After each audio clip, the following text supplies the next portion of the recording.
Okay, hello again and welcome back to Shower episodes and Shower dialogues. Today is episode 3, and as usual, we have a very special guest, remarkable, impressive career, international in her country, Bangladesh and Canada. Today we have Nazwa Salim. So, Nazwa, can you please give us a quick introduction about yourself?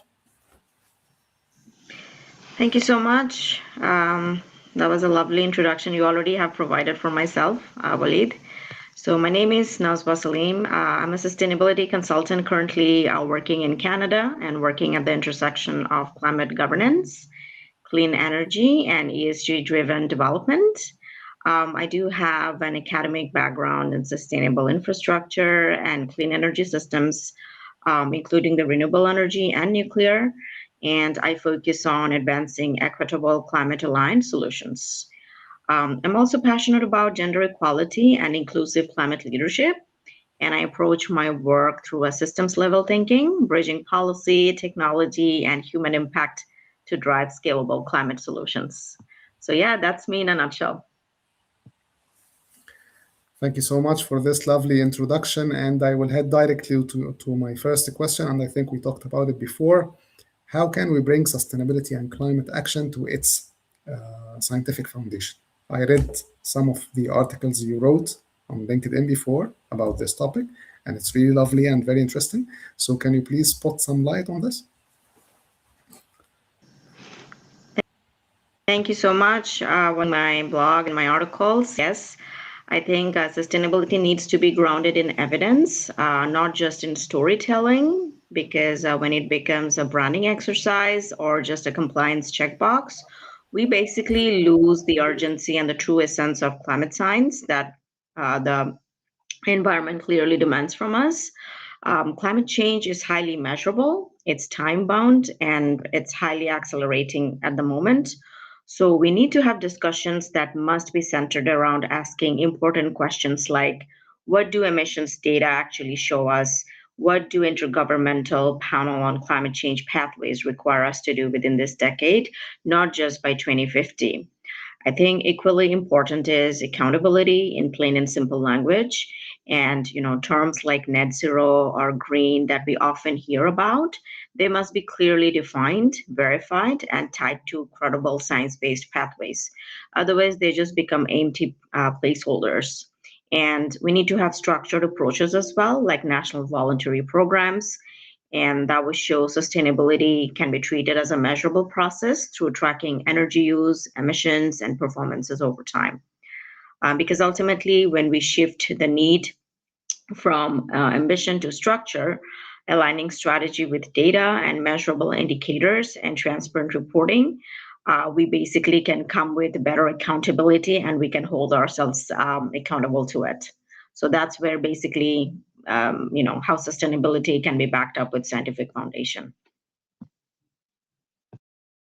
Talking about the scientific foundation, are we only talking about the tangible objects or the tangible aspects of sustainability, like the environmental and the economic, and we are ignoring the social? Thank you. Thank you for that important question. It's a great question and an important one. No, I wouldn't say that we have dropped the ball for social dimension of sustainability. However, we have been a little bit slower to measure it. While carbon and other costs are easy to quantify, social factors like health, well-being, and inclusion are harder. But they directly impact our overall productivity, and they can highly disrupt our supply chain. Lost days from work, burnout, and underperformance, they all translate into real business cost. And traditionally handled through corporate social responsibility, this is now becoming embedded into core strategy and operations of corporate sectors across the globe, especially in the built environments. So I'm right now working with some projects that does work with LEED and well certified buildings, and they prioritize also on the occupant health and mental well-being of the employees and also the occupants of the building, because true sustainability isn't just low carbon emissions. It also needs to be highly people centered, and that's what drives long-term performance and societal impact. Talking about people and bringing back your favorite topic, which is the gender equality.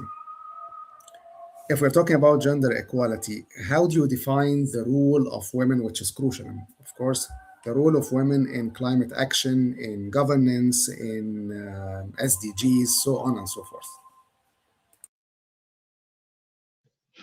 Yeah, that is also a very important question. I would say gender diversity isn't just about inclusion, it's a prerequisite for effective climate action. Women, especially in the global south, are already on the front lines of climate action. They're managing water, they're managing food systems, and they're also managing a lot of household course. So in regions like the sub-Saharan Africa, they make up the majority of smallholder farmers, but they often lack land ownership and access to finances. So this creates actually a huge critical disconnect because those closest to the problem are often excluded from decision making.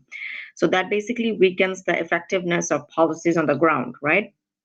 And I was just studying about Project Drawdown, and it identifies girls' education, family planning among the most impactful climate solutions by 2050, highlighting that climate action is not just technological, it's deeply social and structural. And inclusive leadership shifts priorities towards long term community centered and collaborative approaches. And that is exactly what a multi generational crisis demands from us. However, the goal shouldn't just be to include women in the existing system. I think we should also need to keep in mind that we need to redesign the entire system. So that basically means like rethinking power dynamics, power structure, decision making, and climate finances. Because without that shift, we risk a transition that is technologically advanced, but socially it's not really complete. And gender equality is in peripheral, hence to net zero. It's one of the most powerful drivers because we cannot be devising policies by excluding half of the population. We simply can't afford to do it by sidelining half of the population. So I think it's extremely important to include them as well. Allow me for one question here, and maybe some people can consider it as tricky question. If we're talking about gender equality and empowering women, how do we make sure that what we are doing is right? For example, I don't want one day to feel like we shifted the power from one side to another side, or shifting the power from one gender to another gender. How can we make sure that our context or layout is inclusive enough? And because the main aim is to have an inclusive environment and everyone can work. We can leave no one behind. So how we can make sure that this is properly working? Yeah, that is a very good question, actually. I would say that, you know, here in North America or even in the European countries, in Australia and New Zealand, we women are highly privileged, all various levels. Even in different organizations, there are universities, internal schools that we can take advantage of. But a lot of our countries, there are stigmas and taboos where we basically allocate certain sectors of jobs only to certain genders. For example, we expect our women to, you know, choose professions like maybe teachers and just become doctors. We hardly see female engineers in still many certain industries. For example, I just finished a training on nuclear operations, and I would say 90% were basically male. So it's a very highly male dominated industry. But I think the access to education is something very important, and the breaking of the taboo and the stigma, because I think men and women are equally gifted by God. We are equal in the eyes of God as well. So I think the access to education and proper and equitable access is extremely important. And men should also come forward to empower women. It shouldn't just be women empowering women. It should also be the men from our society in the form of, let's say, our spouses, our friends, our family, like leading male figures from our friends circle, from our families, even our colleagues. They should actually come forward and then support women who are like gifted or who has certain interest in particular certain niche sectors. For example, like in solar industry, renewable energy industries, women are actually having high impact and they're making incredible contributions. But we need to see also men supporting women in other parts of the world where women are falling behind. Then I think the access would be better, and we can stand shoulder to shoulder with men as well.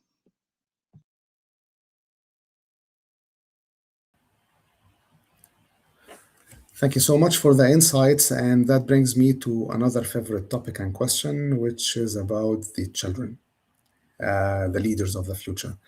How can we teach our children the basics of sustainability? What is the best way, the most efficient and effective way to teach our children the concepts and basics of climate change, sustainability, so on and so forth? And another question is, if we're talking now about the concerns and the problems of sustainability and climate change, this will still be valid in the coming 10 to 15 years, or this will be obsolete and we need to rethink of other curricula or other topics to be taught to our children? Thank you so much, Waleed. I think that's a very foundational and a timely question to ask because it shapes the understanding before even habits and assumptions become fixed for children. So we need to start climate change education and sustainability from a very young age. Because when children and young adults learn about ecosystem, clean energy system, and climate dynamics early on, sustainability stops being something external that they need to adopt later, and it becomes embedded in how they understand the global economy, energy security, how geopolitics impacts energy security, and their direct connection to the health of our planet. I think our education systems across the globe needs to be uniquely positioned to reach across all sectors of children and across all social and economic boundaries. We are highly privileged here in, first world countries like in US and Canada and the European nations, where, we have a lot of tools and we have a lot of resources that we have access to for our kids, where they can learn about climate change and they can get climate literacy early on. But we also need to normalize sustainability as a baseline expectation from a young age. Effective climate education, for that reason, it needs to be interdisciplinary. That means connecting science, economics, governance, and equity all together so students can understand how all of these systems interact in the real world. Regarding your questions of if it's going to be obsolete, I think this is where it needs to be locally grounded. If the children are always, very equipped in learning about what's happening around them, it would help learners to recognize how the current global challenges are manifesting within their own communities. That would make the issues both tangible and relevant, and at the same time, it would give them a sense of how to tackle immediate climate issues at a current technological, with the current technological resources at hand. And they would also start developing problem-solving capacity or capability from a very young age, rather than leaving them overwhelmed or even anxious when they grow up.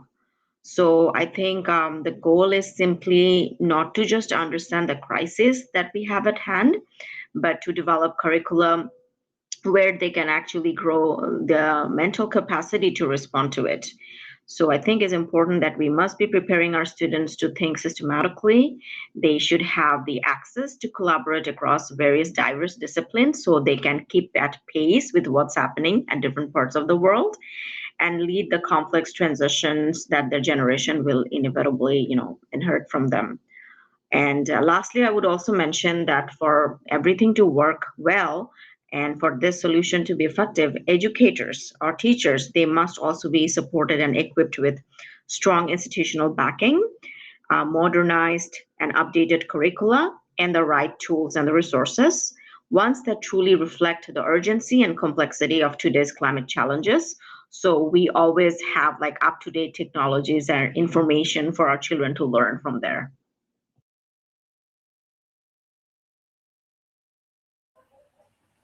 Very good. And that takes me to another a bit a hard question. If we are looking now at the future of sustainability, first of all, how do you see the future of sustainability? Second, if we are going to pick one key shift that we must take now, what will be this key shift? And the last thing, how do you see the evolution of the sustainability and climate action under the AI umbrella? I'm going to answer your AI thing first, and then we will talk about where sustainability leads in the future. I think AI can significantly strengthen sustainability efforts by turning vast, fragmented environmental data into actionable intelligence.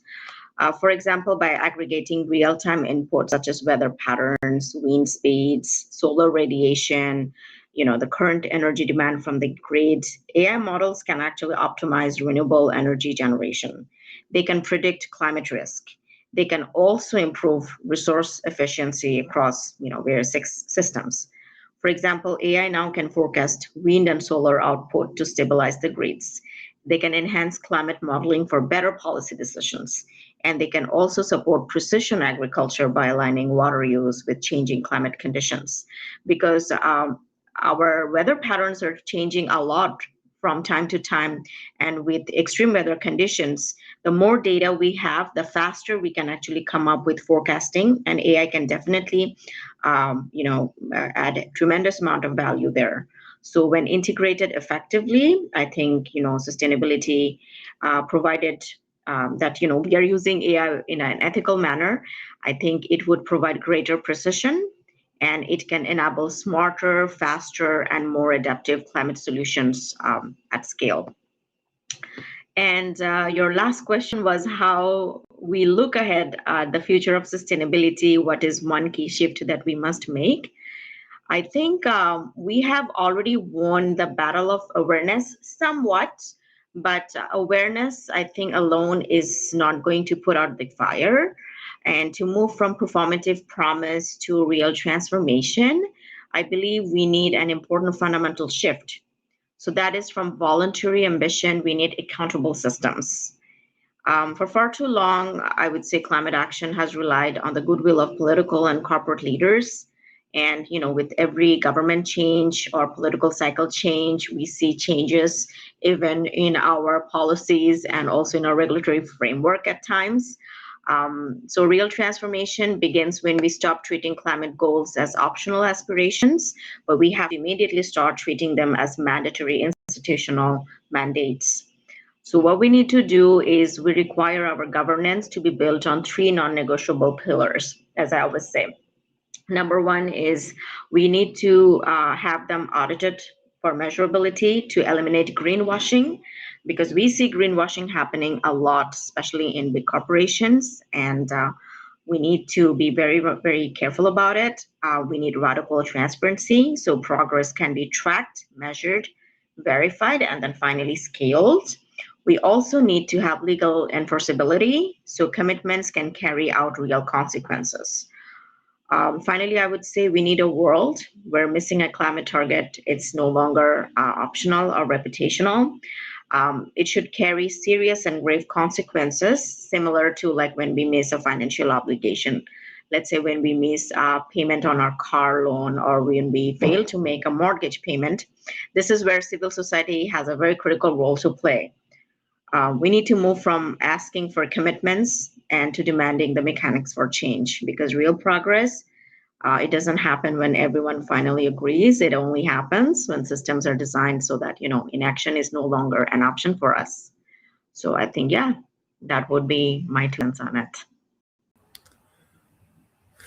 Thank you for your insights and ideas and the replies. It was really insightful, and maybe something popped or just came to my mind now when I was talking to you.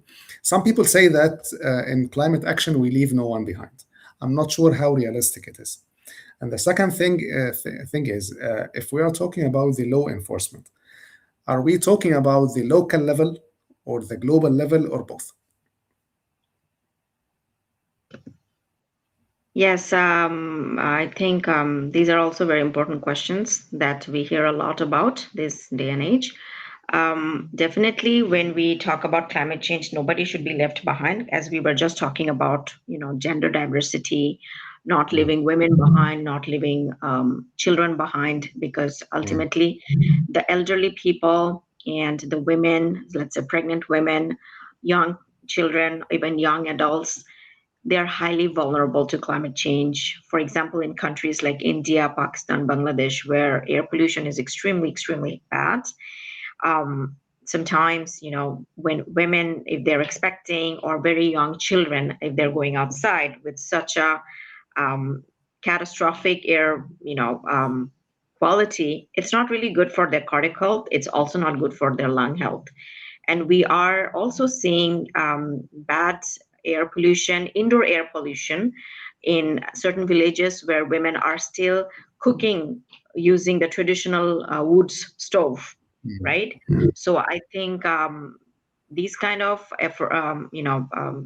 scenario needs to be kept in mind from a government level, that we should be making mandates and we should be coming up with technological advancement. Obviously, there are a lot of cheap and effective and cost solutions. Solutions are there that needs to be made accessible and very cheap and cost effective, so that people in developing countries can also afford them, or they're subsidized at least, so we can actually have better indoor air quality at home. And obviously we need mitigation measures for also combating the climate change and outdoor air quality.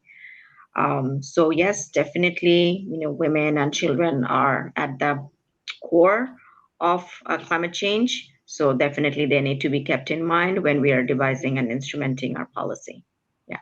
But if we're talking about, sorry, allow me as well. If we're talking about that we are leaving no one behind, how practical and how realistic it is? Because as you know, we have a lot of conflicts and we have a lot of disagreements and a lot of, let's say, documents and frameworks are there.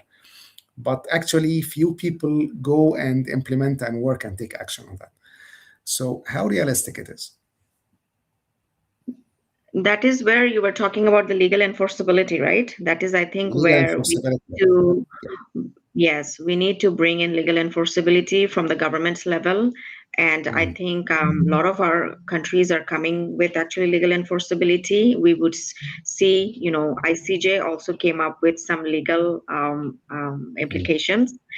EU is coming up with implications. And I think the developing countries should also come forward, that all corporations, small, medium, and large corporation, they must be held accountable, because sometimes it happens that the pollution is happening somewhere, but the victims are somewhere else, right? So everybody needs to be accountable to what kind of waste they're emitting, what kind of POP, persistent organic pollutants, for example, they're excreting into the environment, that they may not directly impact them, the whoever is polluting it, but it is impacting somewhere else. So I think accountability needs to be there, but it will only be fruitful when we actually put legal enforcement in place and they're well implemented. So we need to, we would, I personally hope that we would see it coming in the near future from a government's level. Sure.